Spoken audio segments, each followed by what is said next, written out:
من يهده الله فلا مضل له ومن يضلل فلا هادي له وأشهد أن لا إله إلا الله وحده لا شريك له وأشهد أن محمدا عبده ورسوله يا أيها الذين آمنوا اتقوا الله حق تقاته ولا تموتن إلا وأنتم مسلمون يا أيها الناس اتقوا ربكم الذي خلقكم من نفس واحدة وخلق منها زوجها وبث منهما رجالا كثيرا ونساء واتقوا الله الذي تساءلون به والأرحام إن الله كان عليكم رقيبا يا أيها الذين آمنوا اتقوا الله وقولوا قولا سديدا يصلح لكم أعمالكم ويغفر لكم ذنوبكم ومن يطع الله ورسوله فقد فاز فوزا عظيما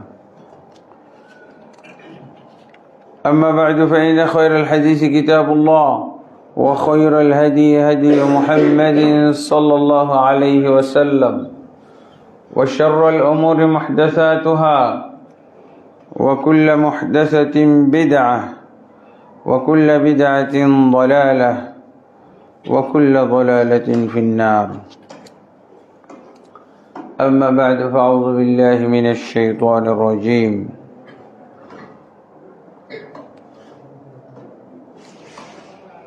وما خلقت الجن والإنس إلا ليعبدون ما أريد منهم من رزق وما أريد أن يطعمون إن الله هو الرزاق ذو القوة المتين وقال سبحانه ومن أحسن قولا ممن دعا إلى الله وعمل صالحا وقال إنني من المسلمين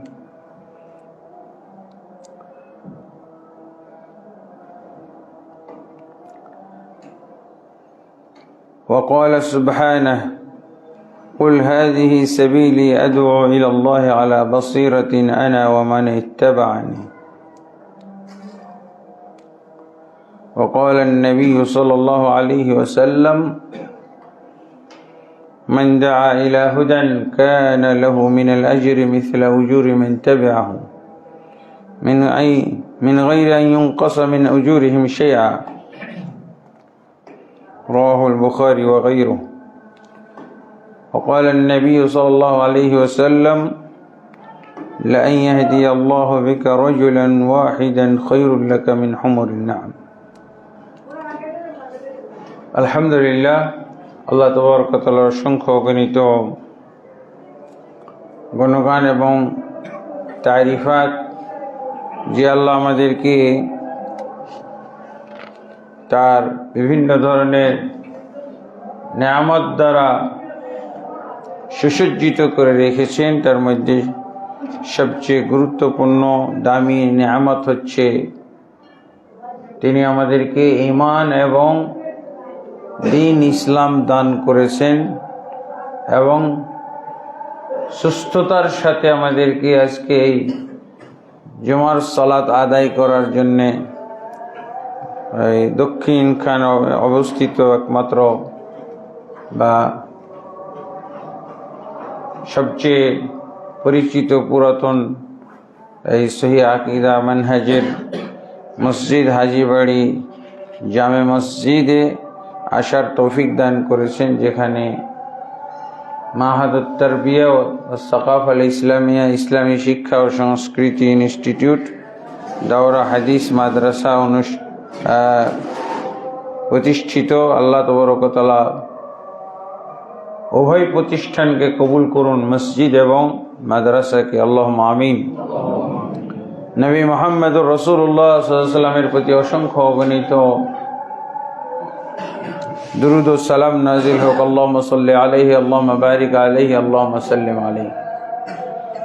অতঃপর সম্মানিত মুসল্লিয়ানে কেরাম, আমরা আজকে যে বিষয়ে খুতবা প্রদান করব সেটা হলো নবী এবং রসুলগণের মূল দায়িত্ব, ডিউটি আল্লাহর পক্ষ থেকে কি ছিল এবং সেই দায়িত্ব আখিরি নবী মুহাম্মদুর রাসূলুল্লাহ সাল্লাল্লাহু আলাইহি ওয়াসাল্লাম কিভাবে পালন করে গেছেন এবং উম্মতের উপরে অর্পণ করে গেছেন, সেই দায়িত্ব সম্পর্কে আজকে আলোচনা করব। সেটা হলো অত্যন্ত গুরুত্বপূর্ণ বিষয়, যেটা আমরা একেবারেই ভুলে গেছি বা বুঝি না। কিন্তু বর্তমানে যে অবস্থায় আছি আমরা এবং যে অবস্থা পার করে চলেছি, সেটা হলো দুনিয়ার দাওয়াত। দুনিয়ার দিকে দাওয়াতের তৎপরতা আমরা দেখলাম। দুনিয়ার দিকে দাওয়াতের একটা তৎপরতা দেখলাম না। নবী এবং রাসূলগণের ডিউটি ছিল দাওয়াত, কিন্তু ইসলামের দিকে দাওয়াত, তাওহীদের দিকে দাওয়াত, আল্লাহর দিকে দাওয়াতের তৎপরতা তাদের জীবনে ছিল।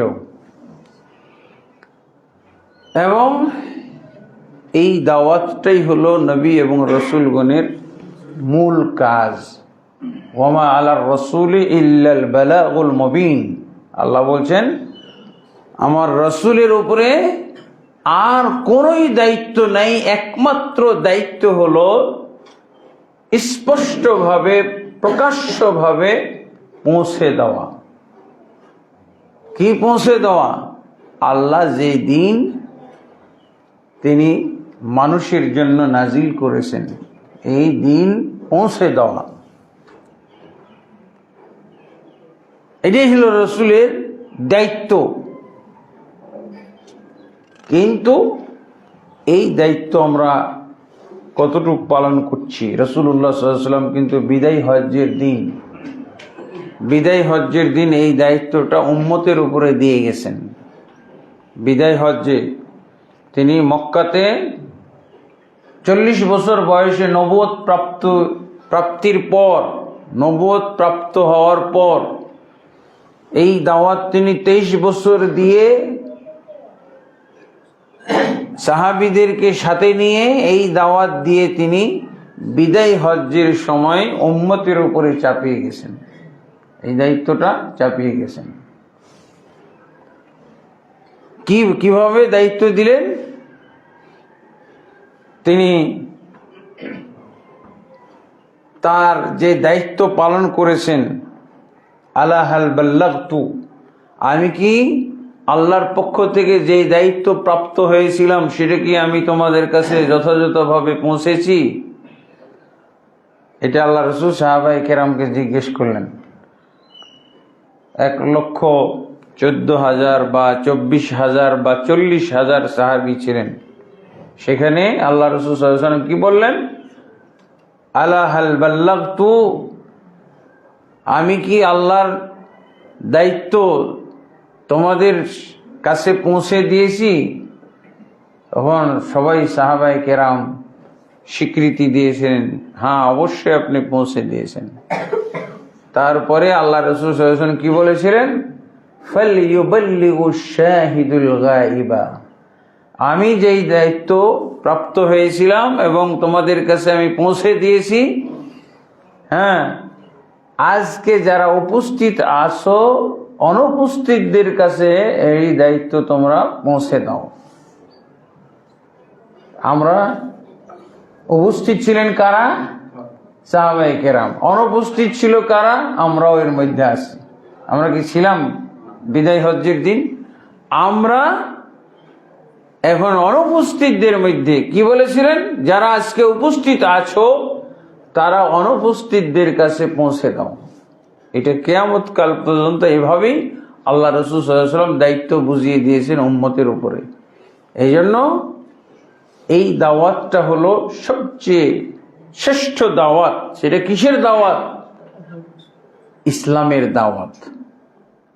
সেটা হলো সেটা হলো তাওহীদের দাওয়াত, সেটা হলো সুন্নাহর দাওয়াত, সেটা হলো উবুদিয়তের দাওয়াত, ইবাদতের দাওয়াত। আল্লাহ কি বলছেন? ওমা খলাকতুল জিন্না ওয়াল ইনসা ইল্লা লিয়াবুদুন, আমি জিন এবং ইনসানকে সৃষ্টি করেছি শুধু আমার ইবাদতের জন্য।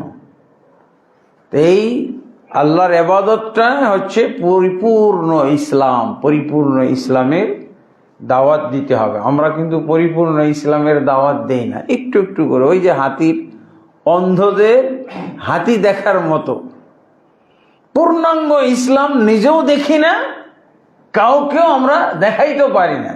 পরিপূর্ণ ইসলাম আমাদেরকে দেখাইতে হবে, মানুষের কাছে তুলে ধরতে হবে। আর ইসলামের নামে আজে বাজে জিনিস এগুলো বলা যাবে না। ইসলাম হলো পরিপূর্ণ জীবন ব্যবস্থা, এবং আল্লাহ পরিপূর্ণ করে আল ইয়াউমা আকমালতু লাকুম দীনাকুম, আজকের দিন তোমাদের জন্য তোমাদের দিনকে পরিপূর্ণ করে দিলাম, পরিপূর্ণ করে দিলাম। ওয়া আতমামতু আলাইকুম নি'মাতি, এবং আমার নিয়ামতটিকে সম্পূর্ণ করে দিলাম। ওয়া রাদিতু লাকুমুল ইসলাম দীনা, এবং ইসলামকে তোমাদের জন্য দিন রূপে ধার্য করে আমি আল্লাহ খুশি হয়ে গেলাম। আল্লাহু আকবার। এবং এই দিনের দাওয়াত আমাদেরকে পৌঁছাইতে হবে। আল্লাহ তাবারক ওয়া তাআলা আমাদেরকে এই দাওয়াতের ফজিলত তুলে ধরেছেন। কি বলছেন দাওয়াতের ফজিলত? ওমান আহসানু কাওলাম মিম্মান দাআ ইলাল্লাহি ওয়া আমিলা সালিহান ওয়া ক্বালা ইন্নানি মিনাল মুসলিমিন। ওই ব্যক্তির কথার চাইতে কার কথা অধিক সুন্দর হইতে পারে, শ্রেষ্ঠ হইতে পারে, উত্তম হইতে পারে? যে ব্যক্তি আল্লাহর দিকে মানুষকে দাওয়াত দেয়, ওয়া আমিলা সালিহান, শুধু দাওয়াত দেয় না, কি করে? সৎ আমল করে। ওয়া ক্বালা ইন্নানি মিনাল মুসলিমিন, এবং নিজেকে পরিচয় দেয় আমি মুসলিমদের অন্তর্ভুক্ত, মুসলিম সমাজের একজন সদস্য। তাহলে এই যে আমরা যত দাওয়াত দেই, এই দাওয়াতের মধ্যে সবচেয়ে শ্রেষ্ঠ দাওয়াত হলো আল্লাহর দিকে যেই দাওয়াত আমরা দিয়ে থাকি। এবং নবী রাসূলগণ এই দিকেই দাওয়াত দিয়েছিলেন। ওমা আরসালনা মিন ক্বাবলিকা মির রাসূলিন ইল্লা নূহি ইলাইহি আন্নাহু লা ইলাহা ইল্লা আনা ফা'বুদুন। হে মুহাম্মদ সাল্লাল্লাহু আলাইহি ওয়াসাল্লাম, আপনার পূর্বে যত নবী রাসূলকে আমি প্রেরণ করেছি সবার কাছে আমি এই ওয়াহী করেছিলাম যে আন্নাহু লা ইলাহা ইল্লা আনা, আমি ব্যতীত আর কোনো সত্যিকার মাবুদ নেই, অতএব শুধু আমারই ইবাদত করো। এটি সমস্ত নবী এবং রাসূলদের কাছে আল্লাহ এই ডিউটিটা দিয়েছিলেন, এই দায়িত্ব বুঝিয়ে দিয়েছিলেন। কিন্তু আমরা কিসের দাওয়াত দেই নিজেও জানি না। মুসআব বিন উমাইর রাদিয়াল্লাহু আনহু কিভাবে মদিনায় দাওয়াত দিয়েছিলেন। আল্লাহ রাসূল সাল্লাল্লাহু আলাইহি ওয়াসাল্লাম যখন দুইটা বায়াত করাইলেন মক্কাতে, বায়াতুল আকাবাল উলা, বায়াতুল আকাবা সানিয়া, দুইটা বায়াত যখন করাইলেন, দ্বিতীয় বায়াতের সময় আল্লাহ রাসূল সাল্লাল্লাহু আলাইহি ওয়াসাল্লামের কাছে তারা আবেদন করলো, ইয়া রাসূলুল্লাহ, আপনি আমাদের কাছে আমাদের জন্য মদিনায় একজন দাওয়াত দানকারী দায়ী পাঠান। আমরা তো নও মুসলিম, চোরাই ভাবে আপনার প্রতি আমরা ঈমান এনেছি। হজ করতে এসে তারা ঈমান এনেছিল, আখিরি নবী মুহাম্মদুর রাসূলুল্লাহ সাল্লাল্লাহু আলাইহি ওয়াসাল্লাম সম্পর্কে তারা ইহুদিদের কাছে শুনেছিল মদিনায়। আল্লাহু আকবার। সেই নবীর আমরা মর্ম বুঝি না, অথচ ইহুদিরা শত শত বছর যাবত কত সাধনা তারা নবীকে পাবে, আখিরি নবী মুহাম্মদ সাল্লাল্লাহু আলাইহি ওয়াসাল্লামকে পাওয়ার জন্য মদিনাতে এসে বসবাস শুরু করলো, কারণ তারা তাওরাত ইনজিলে পড়েছিল যে আখেরি নবী মুহাম্মদ সাল্লাল্লাহু আলাইহি ওয়াসাল্লাম এমন এক জায়গায় আসবেন যেই জায়গাটা সবচেয়ে বেশি খেজুর আবাদ হবে, খেজুরের বাগান বেশি থাকবে এবং খেজুর ওই এলাকায় বেশি হবে, সবচেয়ে ভালো খেজুর হবে। তারা সারা পৃথিবী চষে যেখানে যেখানে খেজুর হয়, খেজুরের বাগান আছে, সব জায়গা চষে তারা দেখলো যে মদিনার খেজুরের বাগান, মদিনার খেজুর সবচেয়ে শ্রেষ্ঠ খেজুর। তারা ধারণা করলো যে এই জায়গাতেই তাহলে আখেরি নবী মুহাম্মদ রাসূলুল্লাহ সাল্লাল্লাহু আলাইহি ওয়াসাল্লাম আসবেন। আল্লাহু আকবার। এখানে এসে তারা বসবাস শুরু করলো কি আশায়, যে তাদের মধ্যে যদি জন্ম নেয় মুহাম্মদ সাল্লাল্লাহু আলাইহি ওয়াসাল্লাম, মুহাম্মদ সাল্লাল্লাহু আলাইহি ওয়াসাল্লাম তাদের মধ্যে জন্ম নেবে, তাদের পরিবারে তাদের বংশে জন্ম নেবে। 3টা কবিলা পরপর তারা এসেছিল। আল্লাহু আকবার। আমরা কি এরকম মুহাম্মদ সাল্লাল্লাহু আলাইহি ওয়াসাল্লামকে পাওয়ার জন্য এরকম চেষ্টা, সাধনা, ত্যাগ, তিতিক্ষা, হিজরত করতে পারবি নবীর জন্য? ইহুদিরা তাই করেছে। বানু কুরাইজা, বানু কাইনুকা, বানু নাজির 3টা কবিলা এসে বসতি গড়েছিল এই মদিনায়। আর শত শত বছর আগে, শুধু একদিন না, শত শত বছর আগে বংশ বিস্তার, বিশাল এরিয়া হয়ে গেছিল, এলাকা হয়ে গেছিল তাদের। মানে মদিনার যারা আদিবাসী তাদেরকে গ্রাস করে ফেলবে এরকম অবস্থা। তাদের সাথে মাঝে মধ্যে যুদ্ধ হইতো, কিন্তু তারা আন্তরিকতার সাথে যুদ্ধ করতো না। তারা কি বলতো? আদিবাসীদেরকে, মদিনার যারা আদিবাসী তাদেরকে বলতো কি, যে আখিরি নবী মুহাম্মদুর রাসূলুল্লাহ সাল্লাল্লাহু আলাইহি ওয়াসাল্লাম যেদিন আসবে তাকে নিয়ে, তার নেতৃত্বে আমরা তোমাদেরকে কচু কাটা করব। খামাখা এত প্রাণহানি, এত হতাহতের দরকার কি? জানে যে আখিরি নবী মুহাম্মদুর রাসূলুল্লাহ সাল্লাল্লাহু আলাইহি ওয়াসাল্লামের কে আল্লাহ সাহায্য করবেন, বিশেষ সাহায্য সহযোগিতা প্রাপ্ত মুহাম্মদুর রাসূলুল্লাহ, তিনি যেই যুদ্ধে, যাদের বিরুদ্ধে যুদ্ধ করবেন, বিজয় লাভ করবেন। মুহাম্মদ সাল্লাল্লাহু আলাইহি ওয়াসাল্লাম আখিরি নবী এবং তিনি যাদের বিরুদ্ধে যুদ্ধ করবেন, বিজয় আসবে। এই জন্য মদিনাবাসীদেরকে তারা হুমকি দিত। তারা ধরেই নিয়েছিল এরা তো আদিবাসীরা কিছুই জানে না, এরা তাওরাত পড়ে না, ইনজিল পড়ে না, এরা মুশরিক, এরা জাহিলি সমাজের সদস্য। এরা কি? যারা মদিনার আদিবাসী, জাহিলি সমাজের সদস্য। এরা এগুলো কিছুই জানে না। তবে ইহুদিরা প্রায় বলতো তাদেরকে, আচ্ছা তোমাদেরকে ছাড় দিলাম, সবর করে আসি, যেদিন মুহাম্মদ সাল্লাল্লাহু আলাইহি ওয়াসাল্লাম আসবে তার নেতৃত্বে তোমাদেরকে কচু কাটা হবে, এটা বলতো। কিন্তু এই মদিনার আদিবাসীরা, কারণ ইহুদিরা তো হজ করতে, তীর্থস্থান, ইহুদিদের তীর্থস্থান তো মক্কা না, ওদের হলো মসজিদুল আকসা। এরা কখনো মক্কায় যাইতো না, এরা হজ উমরা এগুলো করতো না। মদিনাবাসীরা জাহিলি যুগের লোক, যত আরবের যত জাহিলি যুগের লোক ছিল, সবাই তারা দাবি করত যে তারা ইব্রাহিম নবীর ধর্মের উপরে আছে। অথচ ইব্রাহিম নবীর ধর্মকে কবে শত শত বছর আগে বিকৃত করে তারা শুধুই ইব্রাহিম নবীর মিল্লাত, এই দাবিদার হয়ে বসে আছে। এই দাবি ছাড়া আর কিছুই ছিল না তাদের মাঝে। আর এই যে কাবা গৃহটা, কিন্তু দিন ধর্মের নামে কিছুই তারা ঠিক রাখে নাই। হজ, যদিও হজ ছিল, উমরা ছিল, তওয়াফ ছিল, সাই ছিল, সাফা মারওয়া সাই করাও ছিল, মিনায় যাওয়া ছিল, কিন্তু সবগুলো মধ্যে বিকৃতি আনা। কিন্তু ইব্রাহিম নবীর কিছু তো চিহ্ন ছিল, এর আলোকেই তারা দাবি করতো যে আমরা ইব্রাহিম নবীর বংশধর, ইব্রাহিম নবীর ধর্মের উপরে আমরা আছি। যাই করুক না কেন, শিরক করুক, কুফরি করুক, হ্যাঁ, দেবদেবী পূজা, মূর্তি পূজা, হ্যাঁ, গাছ পূজা, মাছ পূজা, যাই করুক না কেন তারা দাবি করতো যে ইব্রাহিমের মিল্লাতের উপর আছে। এই জন্য তারা প্রতি বছর হজে যাইত। হজে গিয়ে দেখে মুহাম্মদ সাল্লাল্লাহু আলাইহি সাল্লাম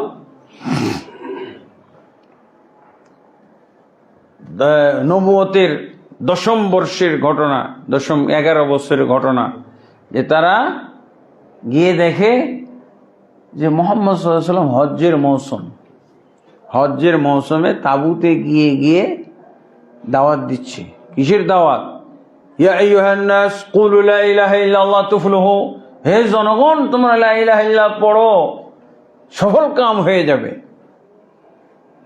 আর আরো যে সমস্ত সামাজিক চরিত্র, আচার অনুষ্ঠান সম্পর্কে তাদেরকে দাওয়াত দেয়, এই দাওয়াত শুনে তারা ওই ইহুদিদের কাছে যে কথা শুনতো এগুলো মনে পড়তে লাগলো। এই ইহুদিরা যেই নবীর কথা বলে, আখেরি নবী, এই ইনার সাথে যে মিলতেছে, ইনি যা বলতেছে তার আচার আচরণ মনে হচ্ছে যে ইহুদিরা বলছিল না আখেরি নবী একজন আসবে, ইনি তো মনে হয় সেই লোক। আরে ইহুদিরা তো ওই মদিনায় পড়ে আছে, আমরা সৌভাগ্যবান, আমরা তাড়াতাড়ি এই নবীর প্রতি ঈমান আনি, আমরাই আগে নবীওয়ালা হয়ে যাই। ইহুদিদের আগে ইহুদিদের কাছ থেকে শোনা, সুসংবাদ প্রাপ্ত, কিন্তু ইহুদিরা তো হজে আসে নাই, মক্কায় আসে নাই। এরা আসছে হজ করতে, এসে দেখে মুহাম্মদ সাল্লাল্লাহু আলাইহি সাল্লামের দাওয়াত, তার কথাবার্তা, মনে হচ্ছে ইনি সেই আখেরি নবী মুহাম্মদ রাসূলুল্লাহ সাল্লাল্লাহু আলাইহি সাল্লাম। হ্যাঁ, তারা ঈমান আনলো, 12 জন মতো ঈমান আনছে। দ্বিতীয়বার প্রায় 70 জনের উপরে ঈমান আনছে। এই লোকগুলো মুহাম্মদ সাল্লাল্লাহু আলাইহি সাল্লামকে দরখাস্ত করলো, ইয়া রাসূলুল্লাহ, আমাদের মদিনায় আপনি প্রতিনিধি পাঠান, দায়ী পাঠান, আমরা তো নতুন, আমরা ইসলামের কিছু বুঝি না, যে বুঝে তাকে আপনি পাঠান। তখন আল্লাহ রাসূল সাল্লাল্লাহু আলাইহি সাল্লাম মুসআব বিন উমাইরকে এদের সাথে মক্কায় পাঠিয়ে দিলেন, এবং মক্কার কিছু যুবক মুসআব বিন উমাইরকে সাথে নিয়ে মদিনার ঘরে ঘরে কোরআনের দাওয়াত, ঘরে ঘরে কোরআনের তালিম, দাওয়াত দেওয়া শুরু করলেন। এই হতভাগা মুসলমানরা যেমন দুনিয়ার দাওয়াত দিতে ঘরে ঘরে গেল, দেখছেন না, এইভাবে একবারে এই কিস্সাটাই লেখা আছে। এরা ঘরে ঘরে দাওয়াত নিয়ে যাচ্ছে, কিন্তু শয়তানের দাওয়াত, দুনিয়া পূজার দাওয়াত, রাজনীতি, এই পাশ্চাত্য রাজনীতির দাওয়াত নিয়ে ঘরে ঘরে গেছে। এই ঘরে ঘরে মুসআব বিন উমাইর রাদিয়াল্লাহু, একটা লোক, আর আমরা তো দলে দলে পালে পালে আসি না।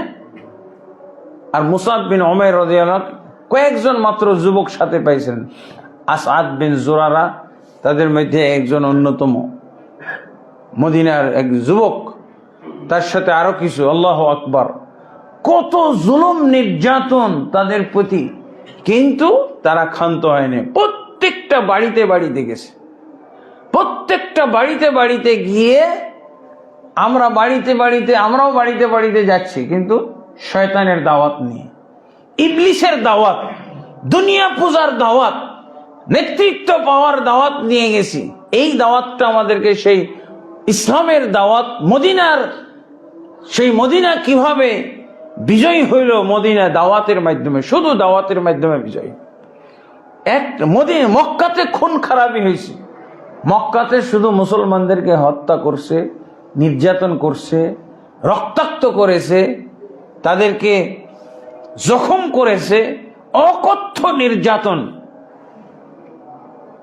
তখনই তো আল্লাহ রাসূল সাল্লাল্লাহু আলাইহি সাল্লাম মুসলমানদেরকে কি বলেছিলেন? হিজরত করার অনুমতি দিয়েছিলেন।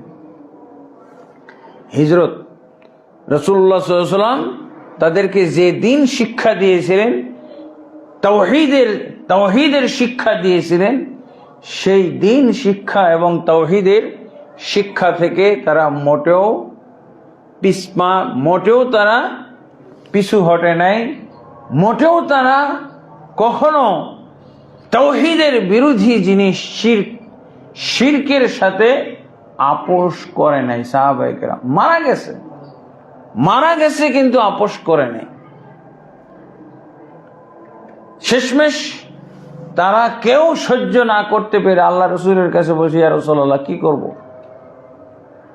আব্দুর রহমান বিন আউফ তিনি তো অনুমতি চাইলেন, ইয়া রাসূলুল্লাহ, আমাদের কিন্তু যুদ্ধ করার ট্রেনিং আছে। জাহিলি যুগে যুদ্ধ হইতো না? আমরা যারা ইসলামের ইতিহাস পড়েছি, ইসলামের ইতিহাসের শুরুতেই লেখা থাকে জাহিলি যুগের লোকেরা কিভাবে যুদ্ধ বিগ্রহ করত।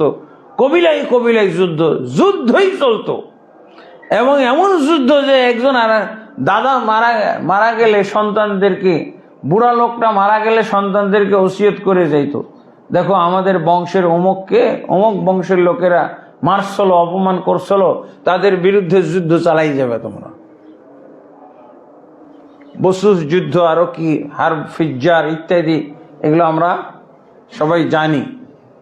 তো আব্দুর রহমান বিন আউফ জান্নাতের সার্টিফিকেট প্রাপ্ত সাহাবী আল্লাহ রাসূল সাল্লাল্লাহু আলাইহি ওয়াসাল্লামের কাছে এসে বলেন, ইয়া রাসূলুল্লাহ, আমাকে সেনাপতি বানিয়ে দেন। এই যে এভাবে মেরে হত্যা করতেছে, আমরা যে কায়দায় দুনিয়ার জন্য যেভাবে দাওয়াত দিতে গিয়ে নিহত হয়, এগুলোকে শহীদ বলা যাবে না। দুনিয়ার জন্য যারা মারা যায়, গণতন্ত্রের জন্য যারা মারা যায়, রাজনীতি, এই বাজে জঘন্য কুফরি রাজনীতির জন্য যারা মারা যায়, যেই দলেরই হোক, একটাও শহীদ না। যারা শহীদ বলে তারা সব ফাজের, শহীদ হওয়ার কোনো সুযোগ নেই। আমরা যেই কামড়াকামড়ির মধ্যে আছি, দুনিয়া পূজার দাওয়াত, দুনিয়া পূজার প্রতিযোগিতা, কে কত দুনিয়া অভিমুখী, কে কত দুনিয়া লাভ করতে পারি, এই দাওয়াতে যারা মারা যাবে, একজনকে শহীদ বলা যাবে না। শহীদ বললে গুনাহ হবে। ইসলামের জন্য মারা গেলে শহীদ, ইসলামের পক্ষে দাওয়াত দেওয়ার জন্য মারা গেলে শহীদ। ইসলামী ভূখণ্ডের জন্য, ইসলামী স্বার্থে। মক্কা ইসলামী ভূখণ্ড ছিল না এক সময়। আল্লাহ রাসূল বললেন, এই জায়গাটা ত্যাগ করো, এই জায়গাটা শিরকের জায়গা, এটা হলো মূর্তি পূজার জায়গা, এখানে তাওহীদ নিরাপদে নাই, তাওহীদ তোমাদেরকে ঠিক রাখতে দিচ্ছে না, এই মক্কা ছেড়ে দাও। যদিও সেই মক্কাতে কাবা ঘর, মসজিদুল হারাম, কিন্তু আল্লাহ রাসূল সাল্লাল্লাহু আলাইহি ওয়াসাল্লাম এই এত পবিত্র জায়গাকেও ত্যাগ করার ফরজ করে দিয়েছেন। আল্লাহ ফরজ করেছেন, রাসূল ফরজ করেছেন। যেই জায়গায় তাওহীদ বাস্তবায়ন করা যায় না, ঈমান ধরে রাখা যায় না, সেই জায়গাকে মুসলমান ত্যাগ করবে। এই ভূখণ্ডের জন্যই তো আব্দুর রহমান বিন আউফ বললেন যে, ইয়া রাসূলুল্লাহ, আপনি আমাকে সেনাপতি করে যুদ্ধের অনুমতি দেন। কিন্তু দেননি। কেন দেননি? সংখ্যালঘু, কয়েকজন মাত্র। এটা আল্লাহ নিষেধ করে দিলেন। যখন আব্দুর রহমান বিন আউফ এরকম মানে আবেগ আপ্লুত হয়ে আসছেন, এগুলো তো অহরহ ঘটনা, প্রতিদিন আমাদের উপরে তো এভাবে নির্যাতন হয় না, হয় যখন তখন যাকে তাকে ধরে নিয়ে প্রকাশ্যে শাস্তি দিচ্ছে। আমাদেরকে তো এরকম ঘটনা ঘটেছে অপ্রকাশ্যে, আয়না ঘরে নিয়ে ঢুকিয়ে, কেউ তো জানেও না কোথায় নিয়ে গেছে, তাকে মারতেছে না জামাই আদরে রাখছে তাও তো জানি না, কিছুই তো জানি না। আর মক্কাতে যে নির্যাতন করা হতো প্রকাশ্যে, বেঁধে নিয়ে প্রকাশ্যে রাস্তার পাশে যেখান দিয়ে মানুষ চলাচল করে, রাসূলুল্লাহ সাল্লাল্লাহু আলাইহি ওয়াসাল্লাম এরকম দৃশ্য নিজের চোখে দেখেছেন।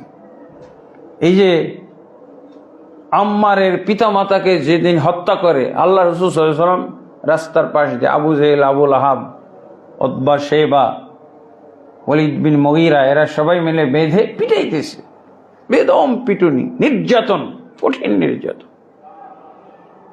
আর কি বলতেছিল? মুহাম্মদের ধর্ম ত্যাগ করো, না হলে চলবে। বেলালের ঘটনা তো জানেন আপনারা, বেলাল মরে নাই।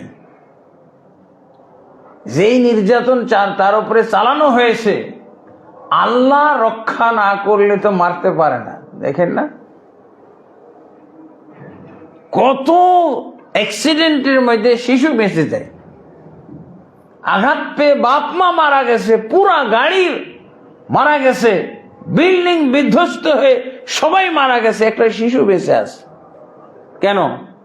আল্লাহ যদি হায়াত রাখে তাহলে তো বাঁচবে। যত নির্যাতন হোক, যত কষ্ট হোক, সে বেঁচেই যাবে, আল্লাহ যার হায়াত রাখছে।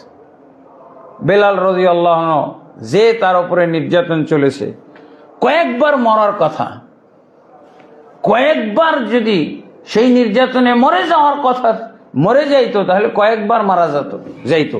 কিন্তু বেলাল কষ্ট সহ্য করেছে।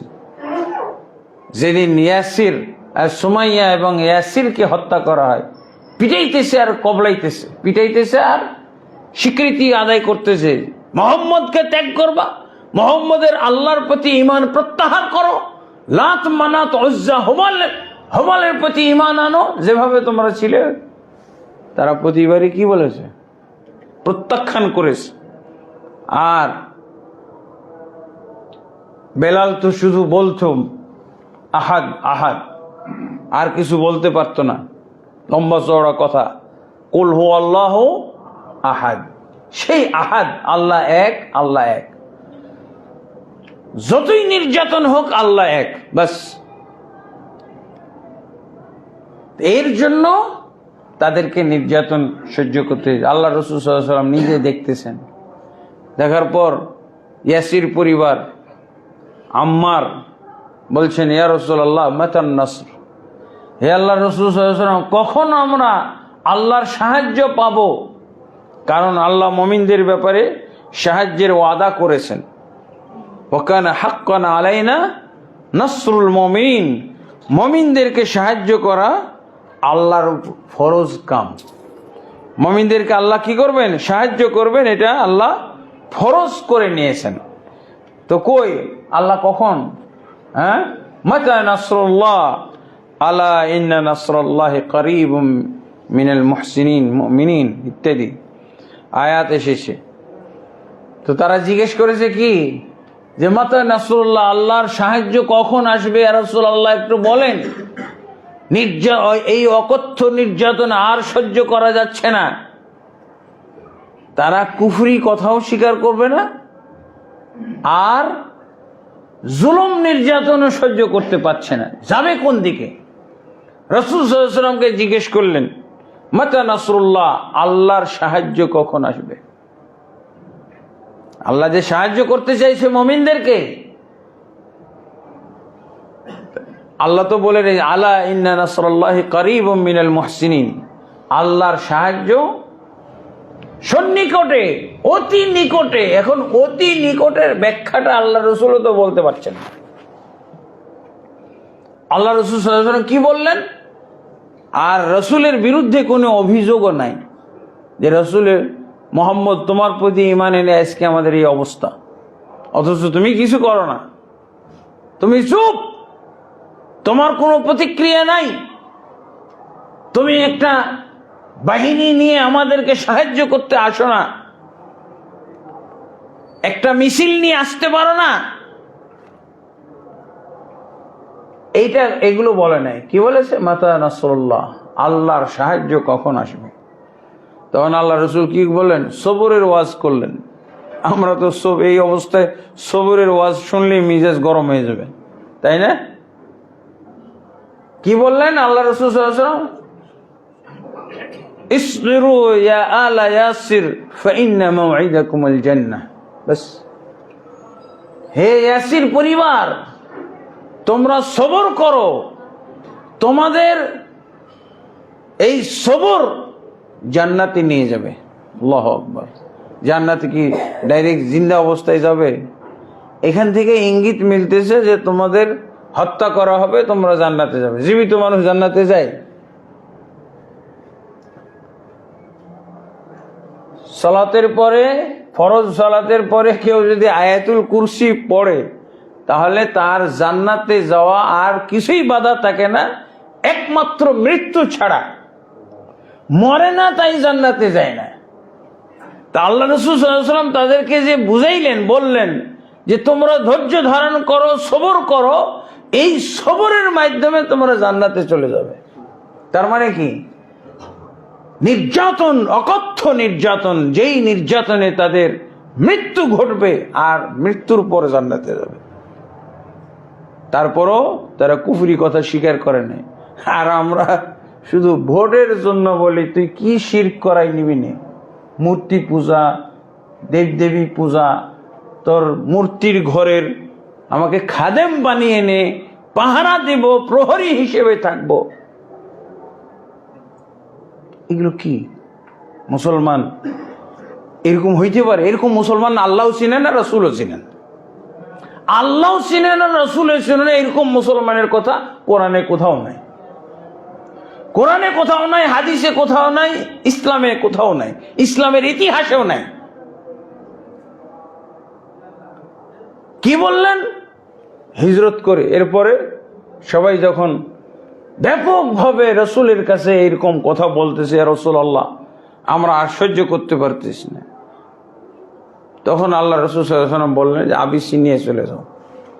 কিন্তু বলেননি যে আপাতত তোমরা দু একটা শিরক করে চলো, শিরকের মাধ্যমে তাদেরকে খুশি করে আপাতত সমঝোতা করে দিন পাত করো না। এইভাবে শিরকের সাথে মিশে, শিরকের সাথে আপোষ করে 1000 বছরও কোনো কাম হবে না, 1000 বছরও না। কিসের 80 বছর 70 বছর, 1000 বছরও কাজ হবে না। রাসূল সাল্লাল্লাহু আলাইহি ওয়াসাল্লাম 13 বছরই কাম, 13 বছর সবর করছেন, কিন্তু বিন্দু মাত্র ছাড় নাই। মরে গেল সুমাইয়া আহাদের উপরে, মরে গেল একই জায়গায় তার স্বামী ইয়াসির, ছাড় নাই। কিন্তু শিরকের গন্ধ, শিরকের বিন্দু মাত্র স্বীকার করে নাই। বেচারা যখন সুমাইয়াকে হত্যা করা হলো, আউয়ালু শহীদাতিন ফিল ইসলাম, সর্বপ্রথম ইসলাম ধর্মের শহীদ ব্যক্তি হলো এই সুমাইয়া। আমরা ইসলামের ইতিহাস পড়ে অনেকে সুমাইয়া নামটা পছন্দ করি। ইন্না লিল্লাহি ওয়া ইন্না ইলাইহি রাজিউন। অনেক সুমাইয়া দেখবেন শাহবাগে পড়ে আছে, অনেক সুমাইয়া পতিতা মুসলমান। নামটাকে কিভাবে কলঙ্কিত করতেছে এই মুসলমান। অনেক অনেক সুমাইয়া যারা বেপরদা হওয়ার জন্য দাবি উঠাইতেছে, নারীবাদী। ইন্না লিল্লাহি ওয়া ইন্না ইলাইহি। এদের সুমাইয়া নামটা কেড়ে নেওয়া দরকার। ফাজেরা মহিলা, ফাসেকা মহিলা, জানিয়া মহিলা তার নাম রাখা দরকার। জানিয়া, ব্যভিচারিণী রাখতে হবে। দেখলাম একটা দল বের হয়েছে, কি হিজবুত তাওহীদ। উরে আল্লাহ, কিন্তু দাজ্জালের একটা দেখি পরিবেশ সৃষ্টি করছে। দাজ্জালের আকর্ষণীয় একটা বাহিনী থাকবে, সেটা হলো নারী, মহিলা। জান্নাতে মহিলা পাওয়া যাবে না, ওই দাজ্জালের কাছে অনেক মহিলা। দেখলাম যে এই ভণ্ড ইমামটাও অনেক মহিলার ব্যবস্থা করছে। একদিন আমার অফিসে চলে আসছে, আমি একাকি, আমার তাও হজ্জের অফিস উত্তরায়, দেখি একটা মহিলা মেকআপ টেকআপ করে সাজসজ্জা করে এসে চলে আসছে, একটা বই বিক্রির নামে চলে আসছে। বই বিক্রি করবে, হিজবুত তাওহীদের বই, সেটা আমার কাছে বেচবে। আমি তো দূর দূর করে তাড়িয়ে দিলাম। আমি অফিসের বাইরে থেকে বের হয়ে আসছি। এখন এরকম কত ফাসেক ফাজির আছে যেগুলো হয়তো এই সুযোগটা নিতে পারে যে আমার অফিস খালি, তুমি এসে পড়ো। হ্যাঁ, সব রকমের বই পড়ে শেষ করে দিত। হ্যাঁ, লা হাওলা ওয়ালা কুওয়াতা ইল্লা বিল্লাহ। এইগুলো খালি নারীর খেলা। মনে হচ্ছে জমেই না, তার বক্তব্য জমে না। যখন নারী আশেপাশে দেখে, সামনে পিছনে, সামনের দিকেই নারী। দেখছেন, শুনছেন আপনারা?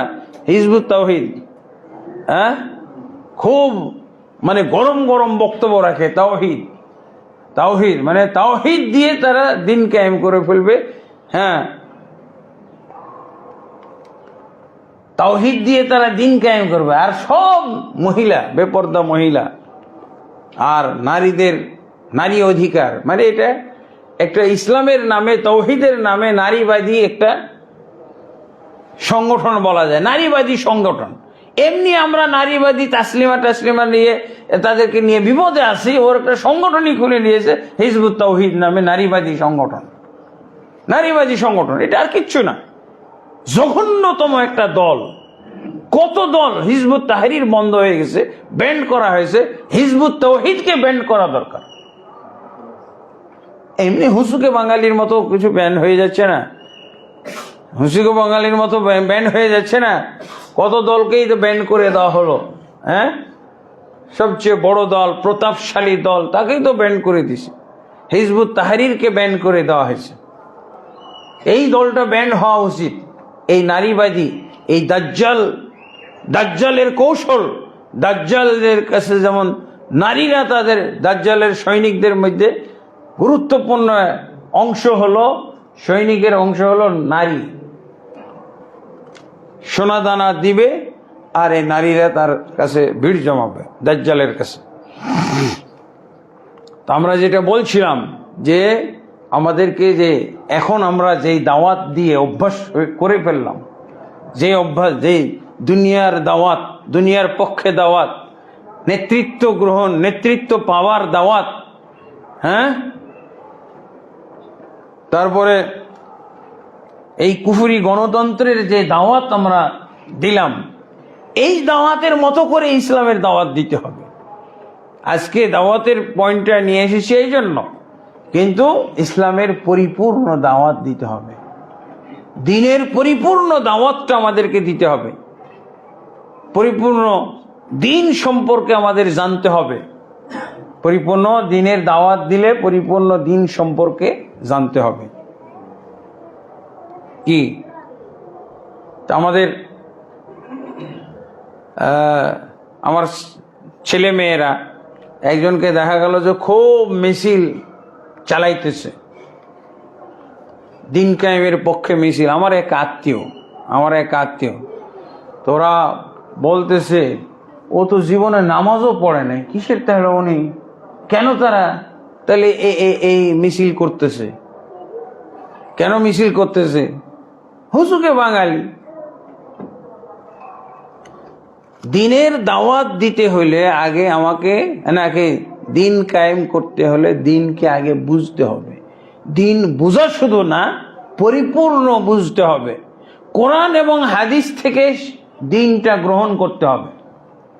এই ব্যাখ্যাটা মারাত্মক ধরনের ভুল।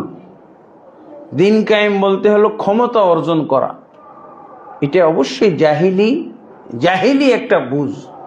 এটা হলো মারাত্মক ধরনের জাহিলি বুঝ। এই বুঝ থাকলে কখনো আমরা ইসলামকে ক্ষমতায় নিতে পারবো না। হ্যাঁ, দিন বলতে নবী এবং রাসূলগণ যেটা বুঝেছেন সেটা হলো তাওহীদ, আল্লাহর একত্ব, এটা হলো এক নম্বর। তারপরে রাসূলুল্লাহ সাল্লাল্লাহু আলাইহি ওয়াসাল্লাম কি বলছেন, যেটা আর কি কালেমার মধ্যে আমরা পাই। কালেমার মধ্যে কি পাই? লা ইলাহা ইল্লাল্লাহ মুহাম্মাদুর রাসূলুল্লাহ। এর মধ্যে কি আছে? তাওহীদ ফিল্লাহ, আল্লাহর ক্ষেত্রে তাওহীদ আর রাসূলের ক্ষেত্রে তাওহীদ। এই দুইটা পয়েন্ট এই লা ইলাহা ইল্লাল্লাহ মুহাম্মাদুর রাসূলুল্লাহর মধ্যে আছে। আল্লাহর ক্ষেত্রে তাওহীদ মানে আল্লাহ একমাত্র রব, রবের ক্ষেত্রে একত্ব, আল্লাহ একমাত্র মাবুদ, ইবাদতের ক্ষেত্রে তাওহীদ, আল্লাহর নাম এবং গুণাবলীর ক্ষেত্রে তাওহীদ। আল্লাহর নাম এবং গুণাবলীতে কেউ শরীক নেই। এই কথাগুলো আমাদেরকে বুঝতে হবে। আল্লাহর ক্ষেত্রে তাওহীদ আর রাসূলের ক্ষেত্রে তাওহীদ বলতে উদ্দেশ্য হলো রাসূল সাল্লাল্লাহু আলাইহি ওয়াসাল্লাম ছাড়া আর কাউকে আমরা কি মানি না? নবী মানি না। রাসূল সাল্লাল্লাহু আলাইহি ওয়াসাল্লাম ছাড়া, আল্লাহর পরে রাসূল সাল্লাল্লাহু আলাইহি ওয়াসাল্লামের একমাত্র আনুগত্য করতে হবে। আল্লাহর সাথে যেমন শরীক করা যাবে না, ঠিক রাসূলের ক্ষেত্রে কোনো আলেম ওলামা বুজরুগানে দিন বুজরুগানে রাত, কোনো পীর মুর্শিদ মুফতি মুহাদ্দিস, কোনো রাজনৈতিক অরাজনৈতিক নেতাকে রাসূলের মতো করে সম্মান মর্যাদা দেওয়া যাবে না। এইটা হলো রাসূলের ক্ষেত্রে তাওহীদ। কিন্তু আমরা কি করেছি? রাসূলের চাইতে বেশি মর্যাদা দিয়ে ফেলে আমার নেতার মর্যাদা বেশি। রাসূলের আপনি যতই অবমাননা করেন কিচ্ছু না, নেতার বিরুদ্ধে বলবেন আপনার জেলে যেতে হবে। কি বুঝলেন? এটা মুসলমানের কাজ। নেতার বিরুদ্ধে, আমার নেতার বিরুদ্ধে বলল কেন, এই জন্য তাকে জেল খাটতে হবে। আর রাসূলের বিরুদ্ধে অবমাননা করলে এটা তার মানব অধিকার, এটা তার বাক স্বাধীনতা। এরকম মুসলমান এই ইসলামী সমাজের মধ্যে থাকতে পারে? এই 90-93% মুসলমানের মধ্যে থাকতে পারে? রাসূলের বিরুদ্ধে কটাক্ষ করেছে, তার কোনো অ্যাকশন নাই, নেতার বিরুদ্ধে বলল কেন, এই জন্য তার জেল হবে, জরিমানা হবে, দরকার হলে তাকে হত্যা করা হবে। রাসূলের বিরুদ্ধে কটূক্তি করলে তাকে হত্যা করতে হবে। নেতার বিরুদ্ধে যতই কটূক্তি করা হোক কোনো সমস্যা নাই। নেতা তো আসলেই অপরাধী, তার বিরুদ্ধে যা বলা যাবে তাই তো ঠিক। কিন্তু রাসূলের বিরুদ্ধে কিছু বলার ইসলামে সুযোগ নাই। এখানে বাক স্বাধীনতা একেবারে বাক স্বাধীনতা, তার কোনো ধরনের কটাক্ষ করার অধিকার নাই। 90-93% মুসলমানের দেশে এর নাম হলো লা ইলাহা ইল্লাল্লাহ। এর নাম হলো লা ইলাহা ইল্লাল্লাহ বুঝা, লা ইলাহা ইল্লাল্লাহ মুহাম্মাদুর রাসূলুল্লাহর দাওয়াত। এভাবে দাওয়াত দিতে পারবো? এভাবে আমরা দাওয়াত দেই? আল্লাহ রাসূল সাল্লাল্লাহু আলাইহি ওয়াসাল্লাম তো বলে দিয়েছেন, লা ইউমিনু আহাদুকুম হাত্তা আকুনা হাব্বা ইলাইহি মিন ওয়ালিদিহি ওয়া ওয়ালাদিহি ওয়ান নাস আজমাইন। কোন ব্যক্তি মুমিন হইতে পারবে না যতক্ষণ পর্যন্ত আমি তার নিকটে তার সন্তান সন্ততি, তার পিতামাতা এবং পৃথিবীর সমস্ত মানুষ অপেক্ষা অধিক প্রিয় না হই। রাসূল সাল্লাল্লাহু আলাইহি ওয়াসাল্লামকে তাহলে মহব্বত করতে হবে নিজের সন্তান সন্ততির চাইতে বেশি, নিজের পিতামাতার চাইতে বেশি, পৃথিবীর সমস্ত মানুষের চাইতে বেশি। পৃথিবীর সমস্ত মানুষের মধ্যে কি নেতা নাই, নেত্রী নাই? পিতামাতার চাইতে যদি বেশি ভালোবাসি, অথচ নেতা নেত্রীর জন্য আপন ভাই মেরে ফেলে, এসব কোন জাহিলিয়াত? এই নেতা নেত্রীর কানাকড়িও মূল্য নাই সে যদি আল্লাহ এবং আল্লাহ রসুলের মূল্য না বুঝে, আল্লাহ এবং আল্লাহ রসুলের আদেশ নিষেধের মূল্যায়ন না করে, তাহলে এইসব নেতা নেত্রীর কানাকড়িও মূল্য নাই, বিন্দু পরিমাণ তার কোনো মূল্য নাই। তাহলে অবশ্যই দিনের পূর্ণাঙ্গ দাওয়াতের অর্থ হলো এইটা। আমাকে কালেমা বুঝতে হবে, কালেমার মধ্যে আছে কি এগুলো জানতে হবে। আল্লাহ রাসূল সাল্লাল্লাহু আলাইহি ওয়াসাল্লাম তো বলছেন এই কালেমার মাধ্যমে পৃথিবী বিজয় হইতে পারে, কালেমার মাধ্যমে। কিন্তু কালেমাটা যদি এইভাবে বুঝি, আল্লাহর উপরে কাউকে অগ্রাধিকার দেওয়া যাবে না। আল্লাহর যেমন ইবাদতকে আমরা আল্লাহকে রব হিসেবে মানি, আল্লাহকে যেমন আমরা মাবুদ হিসেবে মানি, আল্লাহর নাম এবং গুণাবলীর ক্ষেত্রে যেমন আমরা কাউকে শরীক করি না, আল্লাহর বিধিবিধান, আল্লাহর নিয়ম কানুন, কোরআনের নিয়ম কানুনের কাছে কোন নিয়ম কানুনের আমরা কানাকড়িও মূল্য দেই না।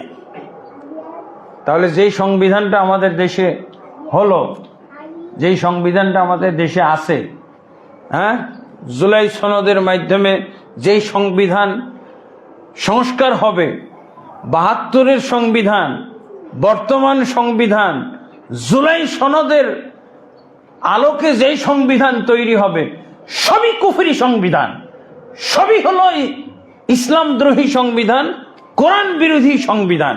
এই সমস্ত সংবিধান 90-93% মুসলমানের দেশে কেউ উচ্চারণও করার অধিকার রাখে না যে আল্লাহর বিধান ছাড়া অন্য কোন। আর যদি উচ্চারণ করে তাহলে মুসলমান হওয়ার দাবি তাদের মিথ্যা। মুসলমান হওয়ার দাবি এগুলো সব কালেমার মধ্যে আছে। এগুলো সব কিসের মধ্যে আছে? রাসূলুল্লাহ সাল্লাল্লাহু আলাইহি ওয়াসাল্লামের কাছে কি আসছে? কেন তিনি আলাদা মানুষ? তার কাছে একটা কিতাব আসছিল। কিতাব আসে নাই?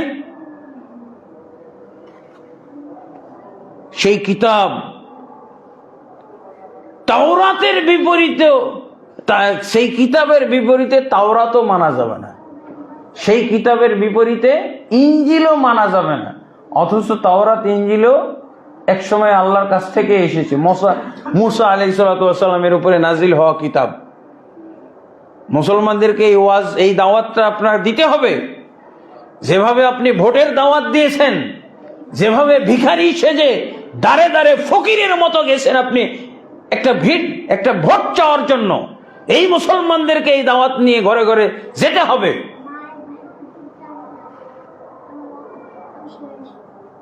কিসের দাওয়াত? এই হাদিসটা নিয়ে যাবেন।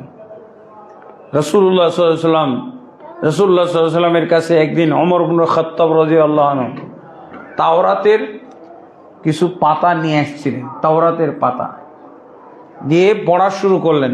ওমর ইবনে খাত্তাব রাদিয়াল্লাহু আনহু গবেষণায় তার দৃষ্টিতে এই তাওরাতের পাতাগুলোতে, তাওরাতের যে অংশটা নিয়ে আসছেন ওটা কি এই কি বলে, এই আব্রাহাম লিঙ্কন, এই গণতন্ত্র, এই কুফরি গণতন্ত্রের কোনো সংবিধান ছিল? এটা তাওরাতের একটা অংশ ইহুদিদের কাছ থেকে উদ্ধার করেছেন ওমর ইবনে খাত্তাব।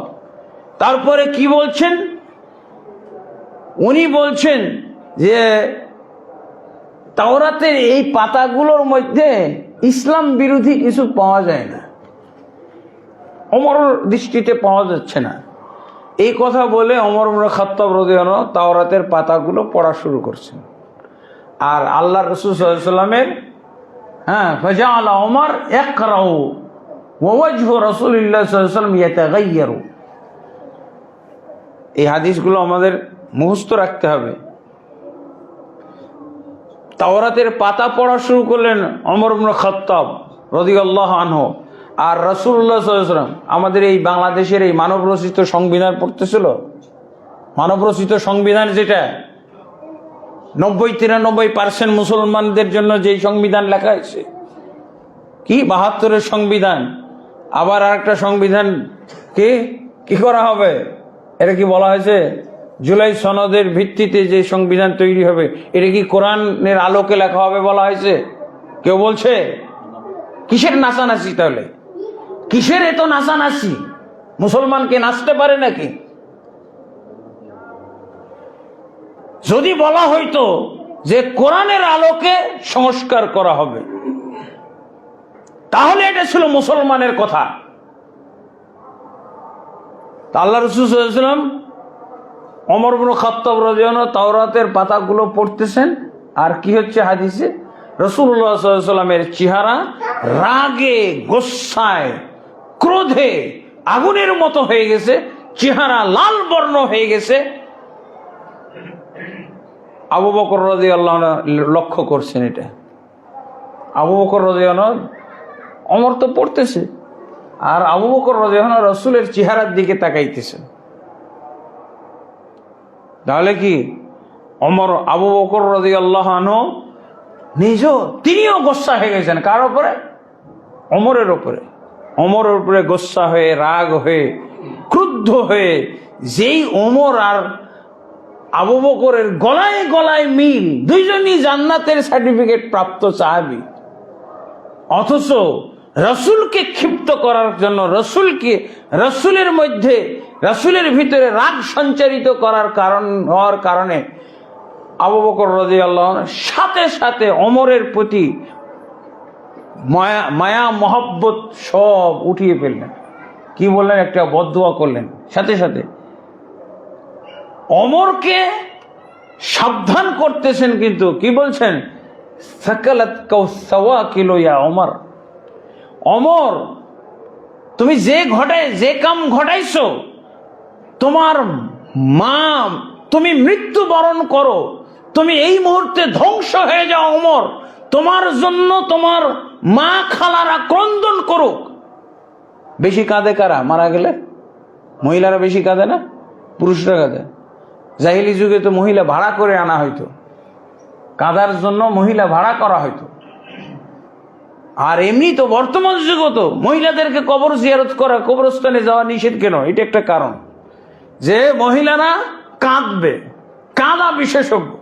এই জন্য আবু বকর রাদিয়াল্লাহু বলছেন, ওমর তুমি এই মুহূর্তে ধ্বংস হও, তোমার জন্য তোমার আত্মীয় স্বজন মহিলারা, তোমার মা খালারা ক্রন্দন করুক তোমার জন্য, তুমি এখনই ধ্বংস হও। ওই তো আবু বকর রাদিয়াল্লাহু এরকম কড়া কথা শুনে তাকিয়ে দেখছে। আবু বকর কি বলেন? আমা তারা মা বিওয়াজহি রাসূলুল্লাহ সাল্লাল্লাহু আলাইহি সাল্লাম, তুমি তাকিয়ে দেখেছো রাসূলের চেহারা? রাসূলের চেহারার দিকে তাকাও, কি হয়েছে রাসূলের চেহারা? তুমি কি এটা পড়া শুরু করেছো? ওমর ইবনে খাত্তাব রাদিয়াল্লাহু আনহু সাথে সাথে তাওরাত ফেলে দিয়ে তিনি দোয়া পড়লেন। কিসের দোয়া? রাসূল সাল্লাল্লাহু আলাইহি সাল্লামের ক্রোধ নিবারণের দোয়া। আমরা যেটা সকাল সন্ধ্যায় জিকিরের মধ্যে পড়ি, পড়ার নিয়ম আছে। রদিতু বিল্লাহি রব্বান, আমি আল্লাহর প্রতি খুশি হয়ে গেছি তাকে রব হিসেবে গ্রহণ করে। হ্যাঁ, অবিল ইসলামী দীনান, এবং ইসলামকে দিন হিসেবে, সংবিধান হিসেবে গ্রহণ করে খুশি হয়ে গেছি। ওয়াবি মুহাম্মাদিন সাল্লাল্লাহু আলাইহি সাল্লাম নবিয়ান, এবং মুহাম্মদ সাল্লাল্লাহু আলাইহি সাল্লামকে একমাত্র নবী হিসেবে গ্রহণ করে আমি খুশি।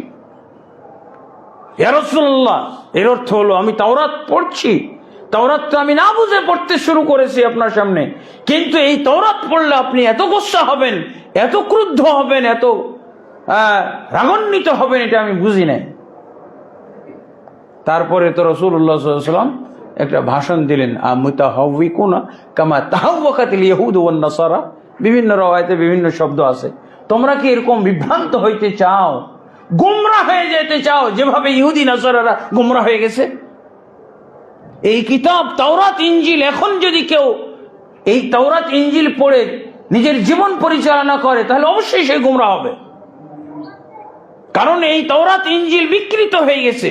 এই তাওরাত ইনজিলের মধ্যে আল্লাহর কথার সাথে মানুষের কথা ঢুকিয়ে দিয়ে এটাকে নষ্ট করে দেওয়া হয়েছে, ধ্বংস করা হয়েছে। এখন এই তাওরাত ইনজিল যারাই মানবে তাদেরকে গোমরা হইতে হবে, বিভ্রান্ত হওয়া অনিবার্য, ফরজ। তারপরে কি বললেন? আল্লাহ রাসূল সাল্লাল্লাহু আলাইহি ওয়াসাল্লাম এই বর্ণনাগুলো বিভিন্ন, অনেকগুলো বর্ণনা আছে। লাউ কানা মূসা হাইয়ান মা ওয়াসাআনি ইল্লা ইত্তিবাই।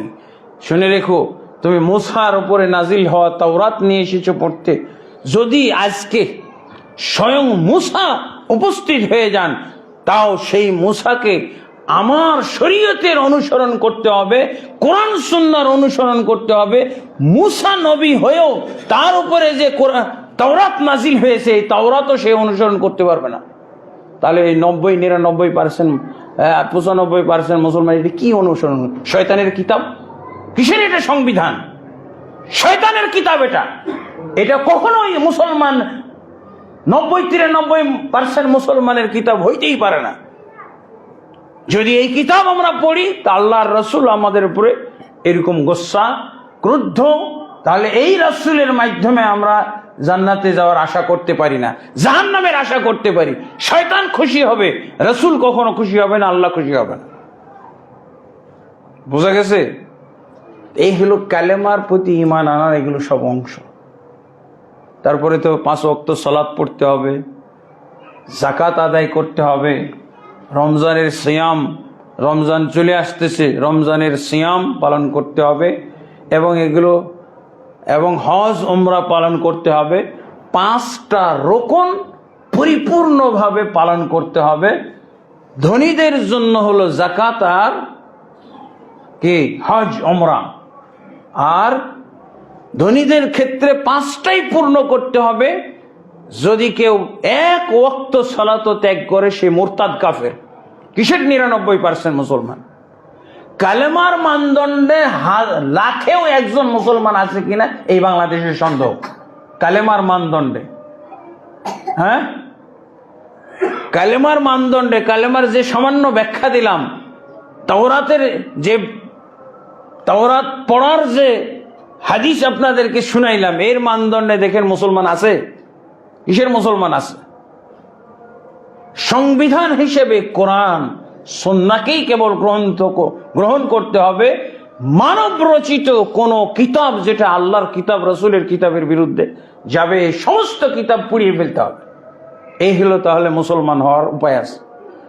আল্লাহ তাবারক ওয়া তাআলা আমাদেরকে বুঝার তৌফিক দান করুন। পরিপূর্ণ ইসলাম বলতে এই যে ইসলামের কথা, যে ইসলাম আমাদের, যেই কথাগুলো আমাদের জিহ্বায় রেকর্ড করা আছে, এগুলো আমাদের অঙ্গ প্রত্যঙ্গে এগুলো ডেলিভারি দিতে হবে, অঙ্গ প্রত্যঙ্গের মাধ্যমে এগুলো বাস্তবায়ন করতে হবে। এই পর্যন্ত আমাদের মুসলমানদের মধ্যে শুধু জিহ্বায় রেকর্ড করা আছে কি, হ্যাঁ, কালেমা, নামাজ, রোজা, হজ, যাকাত, অঙ্গ প্রত্যঙ্গে এগুলোর কোনো সম্পর্ক নেই। বেনামাজি 98%, কালেমার বোঝে না, কালেমা বিরোধী মুসলমান হলো 1999 জন বাংলাদেশ, আরো বেশি হবে। মসজিদুল হারামের খতিবের জরিপটাই বললাম। আল্লাহ তাবারক ওয়া তাআলা আমাদের সবাইকে পরিপূর্ণ ইসলাম বুঝার, মানার, আমল বাস্তবায়ন করার এবং দাওয়াত দেওয়ার আল্লাহ তাবারক ওয়া তাআলা তৌফিক দান করুন। আল্লাহুম্মা আমিন। আস্তাগফিরুল্লাহ লি ওয়া লাকুম ওয়া লিসাইরিল মুসলিমিন ফাস্তাগফিরুহু ইন্নাহু হুয়াল গফুরুর রহিম।